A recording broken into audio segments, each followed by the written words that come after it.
ખાસ કરીને ધારાસભ્ય ચૈતરભાઈ વસાવાએ જેલમાંથી મેસેજ આપ્યો છે કે ધારાસભ્ય ચૈતર વસાવાના પત્ની શકુંતલાબેન વસાવાની હાઈકોર્ટમાં જામીન અરજી માટે વધુ એક તારીખ પડી। બીજી તારીખ પહેલા ચૈતર વસાવાએ તેના ખાસ માણસ સાથે મોકલાવ્યો નવો સંદેશ સાંભળીને વિરોધીના હોશ ઉડી ગયા હતા। મિત્રો, ગુજરાતના રાજકારણમાં હાલ જે સૌથી વધુ ચર્ચામાં છે તે ડેડિયાપાડાના ધારાસભ્ય ચૈતર વસાવાનો કેસ છે। જેલમાં બંધ હોવા છતાં ધારાસભ્ય ચૈતર વસાવાએ જે સંવેદનશીલતા અને નેતૃત્વના ગુણો દર્શાવ્યા છે તેણે સમગ્ર ગુજરાતનું ધ્યાન ખેંચ્યું છે। આજે આપણા વિડીયોમાં જાણીશું કે જેલની અંદરથી તેમણે લોકો માટે અને પોતાના સાથીઓ માટે શું સંદેશ મોકલ્યો છે અને તેમના પત્ની શકુંતલાબેન વસાવાની જામીન અરજી અંગે કોર્ટમાં શું કાર્યવાહી ચાલી રહી છે।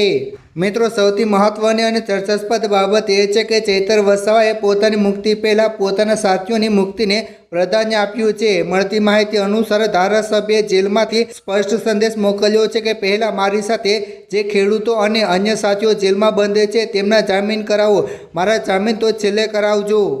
આ સંદેશ તેમની વિચારધારા અને તેમના લોકો પ્રત્યેના લગાવને સ્પષ્ટ કરે છે। એક લોકપ્રતિનિધિ તરીકે તેઓ ભલે હાલ જેલમાં છે, પરંતુ તેઓ પોતાની ચિંતા કર્યા વગર પોતાની સાથે રહેલા અન્ય 8 લોકોની વધુ ચિંતા કરી રહ્યા છે, જે તેમને એક જનસેવક તરીકે વધુ મજબૂત બનાવે છે।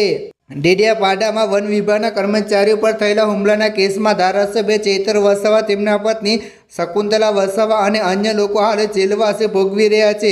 આ મામલે 10 જુલાઈ 2024ના રોજ હાઈકોર્ટમાં શકુંતલાબેન વસાવા અને અન્ય આરોપીની અરજી સુનાવણી કરવામાં આવી હતી, પરંતુ કોઈ નિર્ણય આવ્યો નથી। જો કે સુનાવણીમાં કોઈ નક્કર પરિણામ આવવાને બદલે ફરી એકવાર વધુ એક તારીખ આપવામાં આવી છે। આગામી મંગળવારે ફરી તે અંગે સુનાવણી થશે। કોર્ટે સરકારી પક્ષના વકીલને આદેશ કર્યો છે કે જે પણ આરોપીના કેસમાં સંડોવવામાં આવ્યા છે તેમની ભૂમિકા અંગેના તમામ પુરાવાઓને જવાબ કોર્ટ સમક્ષ રજૂ કરવામાં આવે।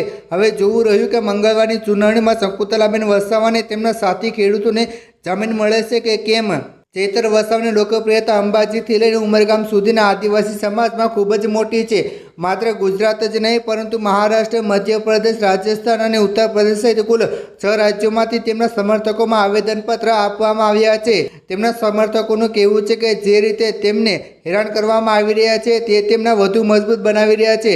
વિડીયોમાં રજૂ કરવામાં આવેલા દાવા મુજબ વર્ષ 2027ની વિધાનસભા ચૂંટણીમાં તેમની લોકપ્રિયતાને કારણે તેઓ મોટી લીડથી જીતશે અને આ સમગ્ર ઘટનાક્રમ આગામી ચૂંટણીમાં ભાજપ માટે મોટો પડકાર બની શકે છે। આ સમગ્ર મામલો માત્ર કાયદેકીય પ્રક્રિયા નથી, પરંતુ તે આદિવાસી સમાજ અને તેમના નેતા વચ્ચેના અતૂટ સંબંધનું પ્રતીક બની ગયો છે।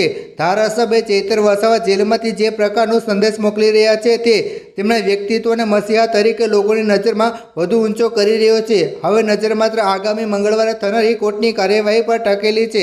આ મુદ્દે આપના શું વિચારો છે નીચે કમેન્ટ કરી જરૂર જણાવજો અને આવી જ માહિતી માટે હમણાં જ ચેનલ સબસ્ક્રાઈબ કરો અને જેમ બને તેમાં વિડીયો શેર કરો, વોટ્સએપ, ફેસબુક પર ફેલાવી દો, લોકોને દેખાડો, જેથી કરીને બધાને જાણ થાય। ધન્યવાદ।